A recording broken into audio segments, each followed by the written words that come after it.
terminé les longs délais d'intervention. Présentement, ceux qui habitent au nord de la route des Pins à Saint-Étienne-des-Grès doivent attendre l'arrivée des ambulanciers qui sont basés à Shawinigan. Pour avoir déjà été dans le service des premiers répondants à Saint-Étienne, j'ai déjà entendu 28 minutes sur un arrêt cardio-respiratoire avant que l'ambulance arrive. Fait que j'ai été pendant 28 minutes de temps à terre à faire les manœuvres en attendant l'ambulance. Et ceux qui sont basés au sud sont plutôt desservis par Trois-Rivières. Pour un arrêt cardio-respiratoire, c'est le véhicule le plus près qui prend l'appel. Mais pour offrir un soutien médical plus rapide, la municipalité investit 10 000 $ et remet sur pied son service de premier répondant. Les répondants sont là en l'espace de peut-être 5 à 10 minutes. Là. C'est très rapide.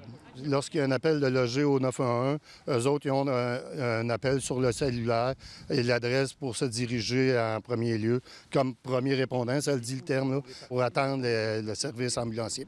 En principe de tout ça, c'est un délai de 15 minutes, mais on sait que sur un arrêt cardio-respiratoire, 15 minutes, il est déjà trop tard. Fait que c'est l'avantage qu'on a des premiers répondants.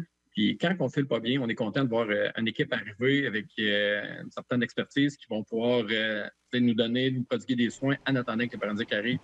Saint-Étienne-des-Grès devient donc la 3e municipalité de la MRC Masquinongé à offrir le service à ses citoyens après Saint-Justin et Saint-Alexis-des-Monts. Oui, ça nous rassure parce qu'on a déjà eu affaire à eux autres à 2 fois, à 2 reprises. Mon mari s'était scié la main, puis une autre fois, il est tombé sur la glace. Puis ils sont arrivés assez rapidement. On a eu un excellent service. Ça n'a pas donné, mais si j'aurais eu besoin, j'aurais aimé que c'est là. Ouais. En avançant en âge, je pense qu'on pense... oui, je pense qu'effectivement, ça a sa place. Pour le moment, les premiers répondants vont utiliser leur véhicule personnel, mais la municipalité confirme avoir déjà entrepris des démarches pour se munir d'un véhicule d'urgence.